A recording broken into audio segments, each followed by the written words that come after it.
আসসালামু আলাইকুম। প্রথমেই আমি তোমাদেরকে রিকোয়েস্ট করব চ্যানেলটি সাবস্ক্রাইব করে বেল বাটন বাজিয়ে দেওয়ার জন্য, কেননা প্রত্যেকটা ক্লাস আপলোড দেওয়ার সাথে সাথে যেন তোমরা প্রত্যেকটা ক্লাস পেয়ে যাও। আজ আমরা ঐকিক নিয়ম শিখব। খুব সহজ এবং দ্রুত উপায়ে কীভাবে ঐকিক নিয়মের অঙ্কগুলো করা যায় সেটা আমরা শিখব। তো এখানে ঐকিক নিয়মের একটা অঙ্ক যে 50টি আমের দাম 150 টাকা হলে 150টি আমের দাম কত। প্রথমে আমরা স্বাভাবিকভাবে ঐকিক নিয়ম কীভাবে করতে হয় সেটা শিখব, তারপরে দ্রুত কীভাবে ঐকিক নিয়মের অঙ্কগুলো করা যায়। বিভিন্ন পরীক্ষায়, চাকরির পরীক্ষায় অঙ্কগুলো যেন দ্রুত উপায়ে যেন অঙ্কগুলো করতে পারি সেই নিয়মটা আমরা শিখব। পরে আগে স্বাভাবিক নিয়মটা শিখব। 50টি আমের দাম 150 টাকা, তাহলে 50টি আমের দাম কত? এখানে আমি অবশ্যই লিখব যে 50টি আমের দাম, দেখুন যে আমের দাম কত, যে 150 টাকা। 50টি আমের দাম 150 টাকা। তাহলে একটি আমের দাম নিশ্চয়ই কম হবে। 50টি আমের দাম যেখানে 150 টাকা, সেখানে একটি আমের দাম অবশ্যই কম। যদি কম হয় সেক্ষেত্রে ভাগ হবে। ওই যদি দাম কী চাই, সেখানে 50টি আমের দাম 150 টাকা হলে এই 150 টামের দাম কত, দাম চাইছে। তাহলে দাম, যেহেতু দাম চাইছে, দাম আমরা ডানের দিকে লিখব। দাম আমরা কোথায় লিখব? ডানের দিকে লিখব। তাহলে 50 টামের দাম 150 টাকা। তাহলে এক টিমের দাম নিশ্চয়ই কম হবে। যদি বোঝা যায় যে কম হচ্ছে, তাই অবশ্যই ভাগ হবে এক টিমের দাম, কারণ তাহলে ভাগ হবে। তাহলে 150 ডিভাইডেড বাই 50 টাকা। এটাকেই এক টামের দাম আছে 150/50, এটা হচ্ছে এক টামের দাম। তাহলে 150 টামের দাম কত? 150 টামের দাম নিশ্চয়ই বেশি হবে এক টামের চেয়ে, কারণ এক টামের চেয়ে তো দুই টামের দামই বেশি। তাহলে 150টির দাম বেশি হবে। যদি বেশি হয় এটা বোঝায়, তাহলে গুণ হবে। 150 গুণ হবে কোথায়? যে ডানিতে এই সংখ্যাটা আমরা লিখছি সেই সংখ্যার সাথে গুণ হবে। 150 গুণিত 150 ভাগ, আগেই ছিল ভাগ কত? এই যে 50। এটা কাটাকাটি করলে কত হয়? 3। তাহলে সমান সমান কত হয়? সমান সমান হয় তাহলে 3 গুণিত 150, তাহলে 3 গুণিত 150, তাহলে 450 টাকা হয়ে গেল। এটা হচ্ছে স্বাভাবিক নিয়মে যদি আমি অঙ্কটা করি, তাহলে আমরা ঠিক এইভাবে অঙ্কটা করতে পারি। এখন খুব দ্রুত উপায়ে, এই টেকনিক অবশ্যই বিভিন্ন পরীক্ষায়, মানে চাকরির পরীক্ষার জন্য অবশ্যই এত সময় তোমার নেই যে এই সময়টাকে তোমরা কাজে লাগিয়ে সবগুলো ম্যাথ তোমরা করতে পারবা। সেজন্য সময়টাকে মূল্যায়ন করা শিখতে হবে। তাহলে এখানে কি আছে যে 50টি আমের দাম 150 টাকা। তাহলে 150টি আমের দাম কত? কী চাইছে? দাম চাইছে। তাহলে দাম কোথায় আছে আমার দেখতে হবে। এই যে দাম, মানে দাম যেখানে আছে আমার দামটা, দাম যেহেতু চাইছে, আরেকটা দাম যদি থাকে সেটা বের করতে হবে। সেটা আমি এখানে লিখবো। কি লিখবো? লেখার পর একটা গুণ চিহ্ন দেব। এখন যেটা দেওয়া আছে সেটা যদি এমন হয়, সেটাতে এমন হয় যে বামের দিকে যদি বাড়ানো হয়, ডানের দিকে বাড়বে। তাহলে 50টা আমের দাম 150 টাকা, এখানে 60টা আমের দাম নিশ্চয়ই বেশি হবে, 108টি আমের দাম আরও বেশি হবে। অর্থাৎ বামের দিকে বাড়ালে ডানের দিকে বাড়ছে। অর্থাৎ টাকা 150 টাকা দিয়ে 50টি আম পাওয়া যায়, তাহলে 300 টাকায় 100টি আম পাওয়া যাবে। সেক্ষেত্রে বামের দিকে বাড়াইলে ডানের দিকে বাড়ছে। যদি এরকম হয় যে তাহলে এই যে 50, তাহলে যেটা দেওয়া আছে, কি দেওয়া আছে? 50টা আমের দাম দেওয়া আছে, যেটা দেওয়া আছে সেটা নিচে লিখতে হবে। কোথায় লিখতে হবে? সেটা নিচে লিখতে হবে, একদম ক্লিয়ার। যদি বামে বাড়ালে যদি ডানে বাড়ে, তাহলে সেক্ষেত্রে যেটা দেওয়া আছে সেটা নিচে লিখতে হবে। কোথায় লিখতে হবে? নিচে। তাহলে এই যে 50 আমরা নিচে লিখব। আর যে দামটা আমরা বের করতে হবে, কী বের করতে হবে? 150টা আমের দাম কত? 150টা আমের দাম কত সেটা উপরে লিখতে হবে। কোথায় লিখতে হবে? উপরে। 115। তাহলে এইটার এটা যদি কাটাকাটি করি তাহলে কত হয়? 3 3 50 450 টাকা। খুব সোজা। কী শিখলাম আমরা? এখানে শিখলাম যে যেটা দেয়া আছে সেটা যদি বামে বাড়ানো হয়, বামের সংখ্যাটা যদি বাড়ে, ডানি যদি বাড়ে, এক কথায় তাহলে 50টা আম দাম 150 টাকা, তাহলে 60টা আমের দাম আরেকটু বেশি হবে, 100টা আমের দাম আরেকটু, অর্থাৎ যে কোনো একটা সংখ্যা যদি বাড়ে আরেকটা সংখ্যা যদি তার পরিবর্তে যদি বাড়ে, সেক্ষেত্রে যেটা দেওয়া আছে সেটা নিতে হবে। যেটা দেওয়া থাকবে, যদি একটি সংখ্যা যদি বাড়ে আরেকটি সংখ্যা যদি তার সাপেক্ষে যদি বাড়তে থাকে, একদম সহজ ক্লিয়ারভাবে শোনো, যদি একটি সংখ্যা বাড়ে তার সাপেক্ষে যদি আরেকটি সংখ্যা সহজভাবে বাড়তে থাকে, তাহলে যেটা দেওয়া থাকবে সেটা নিচে হবে, একটা দাগ হবে, এবং যেটা বের করতে হবে সেটা উপরে হবে। একদম ক্লিয়ার এবং পানির মতো সোজা। ঠিক আছে?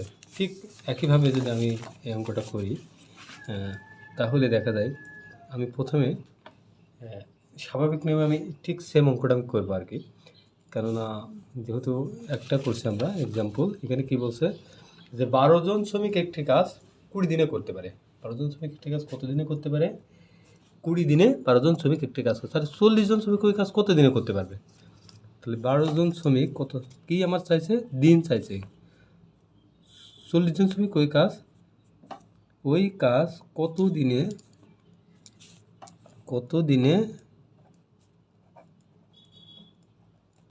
করতে পারবে। তাহলে আমার কি চাইছে? এখানে দিন চাইছে, তাই না?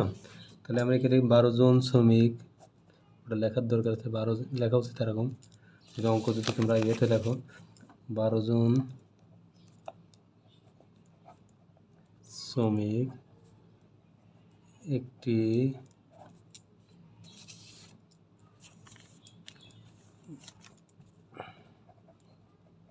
কাজ করে কত দিনে? 12 জন শ্রমিক একটি কাজ করে 20 দিনে। তাহলে একজন শ্রমিক 12 জন শ্রমিকের একটি কাজ করতে যদি 20 দিন লাগে, তাহলে একজন শ্রমিকের ক্ষেত্রে অবশ্যই 12 জন শ্রমিক ভালো করে বোঝা, একটি কাজ করছে 20 দিনে, তাহলে ওই সেম কাজটাই যদি একজন করে তাহলে কী হবে? একজনের 12 জনের যে কাজটা করতে 20 দিন লাগছে, তাহলে একজনের করতে আরও বেশি দিন লাগবে। মানে যে একটা কাজ যদি 12 জন লোকে করে, 12 জন শ্রমিক যদি করে, সেই কাজটা একজন শ্রমিক যদি করে তাহলে বেশি দিন। তাহলে যদি বেশি হয় তাহলে কী হবে? যদি কম হয় বোঝাই তাহলে ভাগ হবে, আর যদি বেশি হয় বোঝাই তাহলে গুণ হবে। তাহলে 20 গুণিত 20 গুণন 12 দিনে। ঠিক আছে? তাহলে সেম কাজটাই 40 জন শ্রমিক যদি লাগায়, এটা এই দিনে আছে, একজন শ্রমিক যদি করে তাহলে এই দিন লাগবে। তাহলে 40 জন শ্রমিক যদি 40 জন শ্রমিক একটি কাজ করে, তাহলে 40 জন শ্রমিক ওই কাজটাই যদি করে তাহলে নিশ্চয়ই কম দিন লাগবে। তাহলে কম হলে কি হবে? কম হলে ভাগ 20 গুণিত 12 ভাগ 40। তাহলে এটা কাটাকাটি করলে অঙ্ক কমপ্লিট। 20 দুগুণে 40, 6 40, 6। তাহলে 40 জন শ্রমিকের এই কাজটা করতে কতদিন লাগে? 6 দিন। কিন্তু তোমাদের তো এটা স্বাভাবিক যে নিয়ম আমরা ঐকিক নিয়মের জন্য অ্যাপ্লাই করি, ঠিক এই নিয়মটা আমরা অ্যাপ্লাই করব। কিন্তু বিভিন্ন পরীক্ষার জন্য তো তোমার এত সময় নেই, সেক্ষেত্রে কি চাইছে হচ্ছে যে কত দিনে 40 জন শ্রমিক ওই কাজ কত দিনে করতে পারবে, দিন চাইছে। তাহলে দিন আর কোথায় আছে? 20 গুণন, এটা দাগ দেবো। যদি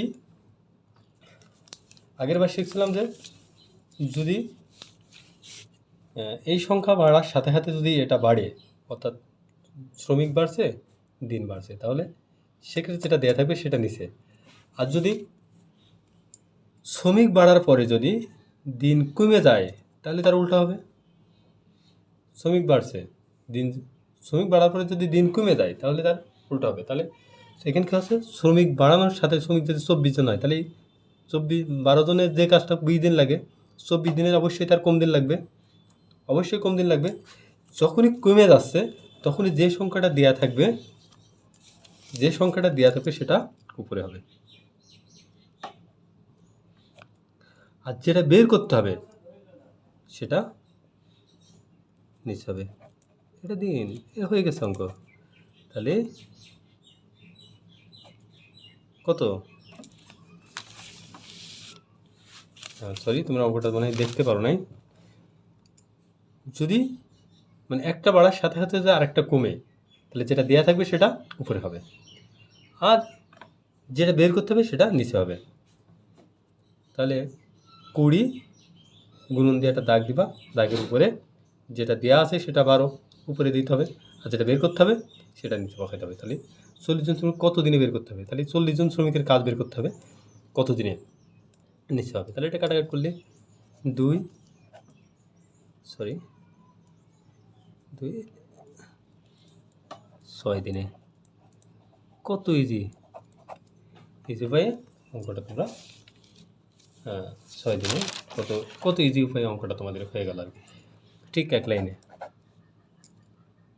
আমরা আরেকটা অঙ্ক এখানে আমরা প্র্যাকটিস করব, যেটা করার পরে তোমাদের এই রিলেটেড অঙ্কগুলো যা আছে সবগুলো ক্লিয়ার হয়ে যাবে। আরেকটা অঙ্ক আমরা এখানে প্র্যাকটিস করব, সেটা হচ্ছে এখানে আমরা বলছি যে 20টি আমের দাম 30টি কলার দামের সমান। কতটি? 20টি আমের দাম 30টি কলার দামের সমান। তাহলে 30টি আমের দাম কতটি কলার দামের সমান? 30টি আমের দাম কতটি কলার দামের সমান বের করতে কী বলছে। এখন এটা আমরা সরাসরি সহজ নিয়মে চলে যাবো আর কি, একদম সরাসরি সহজ নিয়মে যদি যাই, 20টি আমের দাম 30টি কলার দামের সমান। তাহলে 30টি আমের দাম কতটি কলার দামের সমান? কতটি কলা, এখানে কী চাইছে কতটি কলা, তাই না? 30টি কতটি কলা, তাই না? তাহলে কলার কত কোথায় আছে, এই যে কলা, ঠিক আছে। এটা লিখব, প্রথমেই আমরা এটা লিখে দেবো একদম সরাসরি সহজ, 30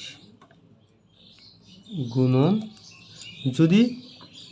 যদি আম বাড়ে, কলাও যদি বাড়ে, বামের সংখ্যা যদি বাড়ে, ডানের সংখ্যাও যদি বাড়ে, সেক্ষেত্রে কি আমরা যেটা দেওয়া থাকবে সেটা নিচে লিখবো। আমরা একটা দাগ দেবো, যেটা দেওয়া থাকবে সেটা নিচে লিখবো, তাহলে 20।